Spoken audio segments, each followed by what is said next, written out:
The upbeat pop music cut out first, replaced by a single, collective gasp from thousands of people. On what was a perfect Florida afternoon, a sea of smiling faces froze in disbelief, their eyes locked on the pristine blue water of the main tank as it began to bloom with a cloud of crimson. What they were witnessing wasn't part of the show. In the center of it all was the woman they had just been cheering for, and the 7-ton orca she had trusted with her life. This was the moment a celebrated bond became a brutal public execution. To understand the warnings that were ignored and the devastating truth that was buried, make sure you subscribe and join us. These are the stories that must be told. Imagine the roar of a capacity crowd, the Florida sun warm on your skin as the scent of popcorn and saltwater mixes in the air.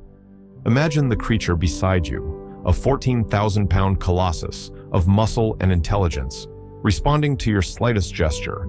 It's a perfect partnership, a symphony of trust played out for thousands of cheering spectators. Now, imagine that trust shattering in an instant. The roar turns to screams of terror, the sparkling blue water churns, and a perfect illusion is washed away by a brutal reality. This was the world Laura Vance inhabited, but before the nightmare, there was the dream. For Laura, the deafening applause at AquaKingdom Marine Park was just background noise. At 24, she possessed an instinctive empathy that couldn't be taught, a quiet confidence that made her the park's youngest ever head trainer. Her focus was singular Titan, the magnificent male orca who was the undisputed king of their concrete kingdom. Their bond was the cornerstone of the park's marketing, a living testament to harmony between man and beast. In the water, they moved as one. During their signature finale, Ocean's Embrace, Laura would place her feet on his rostrum, and he would propel her across the pool, a goddess gliding over the water. To her colleagues, she was a natural. She could recognize the subtle shifts in his massive body, a slight hesitation. The tension in his jaw signals that were invisible to everyone else. To the park's management, this connection was a reliable and highly marketable asset. To the cheering families, it was magic. And to Laura, it was simply the truth. It was a pure, unbreakable bond. But in a world built on illusion, trust is the most fragile thing of all. The story AquaKingdom told its guests began the day Titan arrived, a magnificent young whale destined for stardom.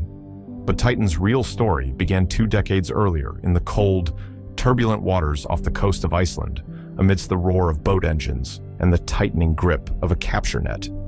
He was just a calf when he was torn from his mother's side, his family's desperate calls fading as the boat sped away. His first years were spent in a barren concrete tank, a world of stark walls and chemical-laced water, before he was sold to AquaKingdom. The psychological wounds of that day never healed. At night, after the last employee had gone home, the park's empty corridors would echo with sounds the public never heard, not the cheerful clicks and whistles of a happy performer, but deep, mournful vocalizations that spoke of a profound loneliness. His jaw, a tool of immense power, bore the evidence of his frustration raw, scraped marks from grinding his teeth against the steel gates of his enclosure. An internal incident report, filed 3 years prior and buried deep in the park's archives, told another story. During a routine feeding, Titan had clamped his jaws around a junior trainer's foot, holding him just inches from the water for a terrifying 10 seconds before releasing him. The incident was officially logged as trainer error, and the young man's contract was not renewed. One evening, Laura was working late, charting behaviors by the dim glow of the underwater viewing window. Without any signal, Titan coiled his immense body and rammed his head into the thick acrylic. The impact sent a deep, shuddering boom through the concrete, and a spiderweb of tiny fractures appeared in the panel. For a long moment, she was frozen, her breath caught in her throat. Then, she rationalized it. A shadow, a strange reflection. He was just spooked. Dr. Eris Thorne was a man of science, not spectacle. With 2 decades of experience as AquaKingdom's chief veterinarian, he trusted data over marketing narratives. After the incident with the viewing window, he ran a full workup on Titan. The results confirmed his fears. He walked into the park director's office with a 15-page report detailing his findings, blood work analysis showing chronically elevated cortisol levels, and a documented spike in displacement behaviors like jaw popping and self-inflicted scraping. His recommendation, printed in bold, was unequivocal: the immediate and indefinite suspension of all in-water human interaction. The park director, Mr.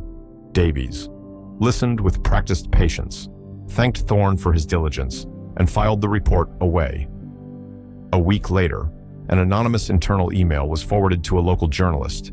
In it, Davies wrote to the board, "Thorne's assessment is overly alarmist. Pulling our main event during peak season is not an option. Manage the situation." Laura knew about Thorne's warning. It echoed the silent dread she'd felt since the window cracked. Her trust in her own instincts was at war with her loyalty to the park and the pressure to perform. The park itself seemed to be crumbling. Twice that month, the hydraulic gates between the pools had failed, trapping Titan in the much smaller medical pool for hours and sending him into a state of visible agitation.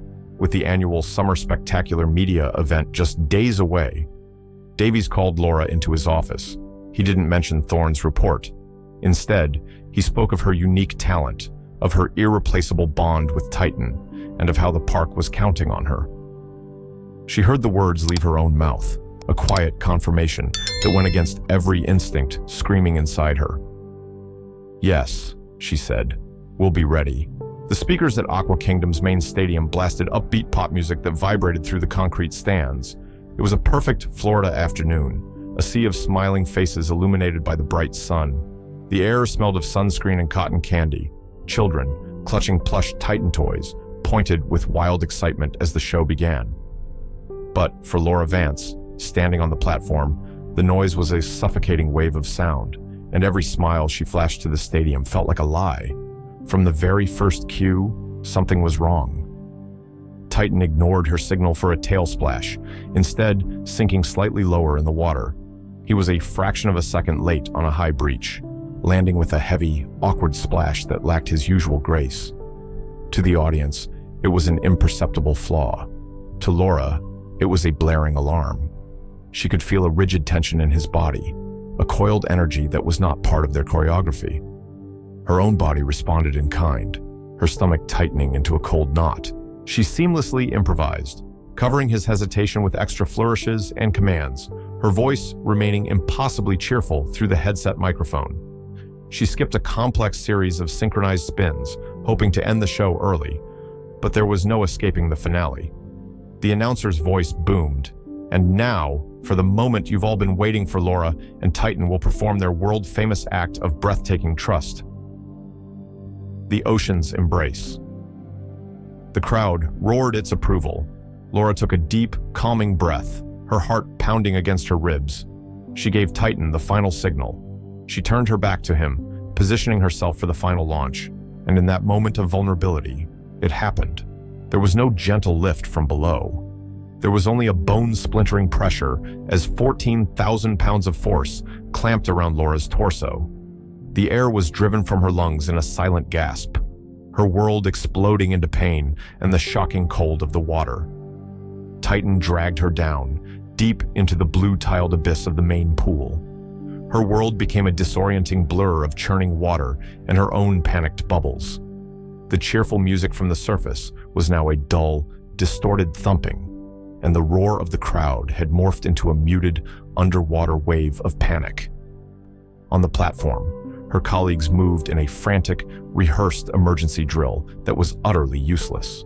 Whistles shrieked. Buckets of fish were slapped against the surface in a desperate attempt to distract him.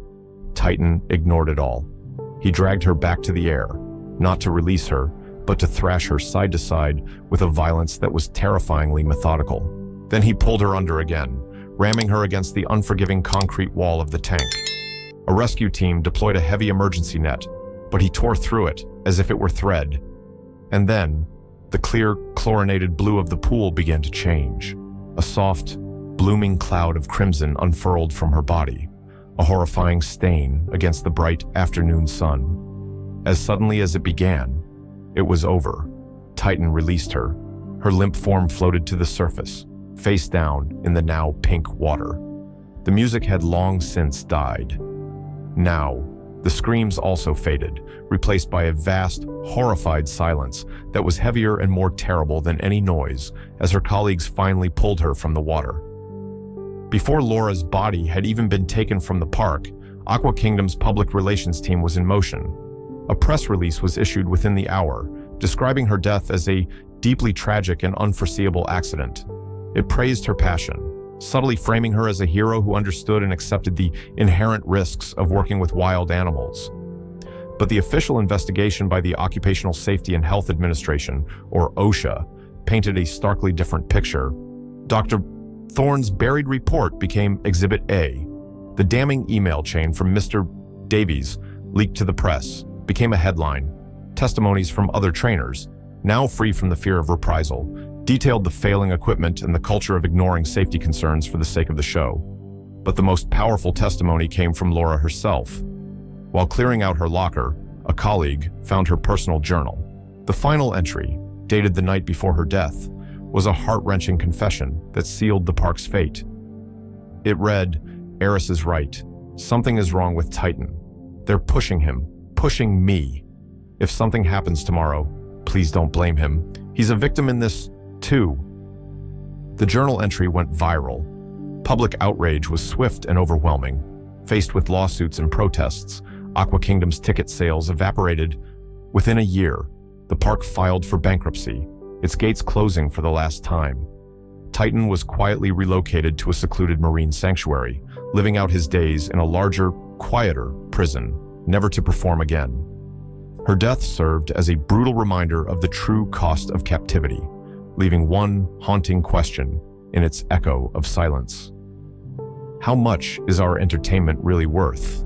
The AquaKingdom Stadium stands silent now, a monument to a dream that soured. Its massive pool is drained, a deep concrete scar under the relentless Florida sun. The once vibrant paint on the walls is peeling, and the seats where thousands cheered sit empty. That manufactured joy has been replaced by the low whisper of the wind through broken gates. This silence holds the echo of two tragedies, one of a gifted trainer's faith, shattered in the most brutal way, and another of a magnificent animal's spirit, broken by the confines of his world long before that final day. The story of Laura and Titan was never about a monster. It was about the dangerous illusion that we can command nature without consequence. It reminds us that the most important warnings are not always shouted, but whispered, and it leaves us with a quiet, unsettling question. What is the true price of the show?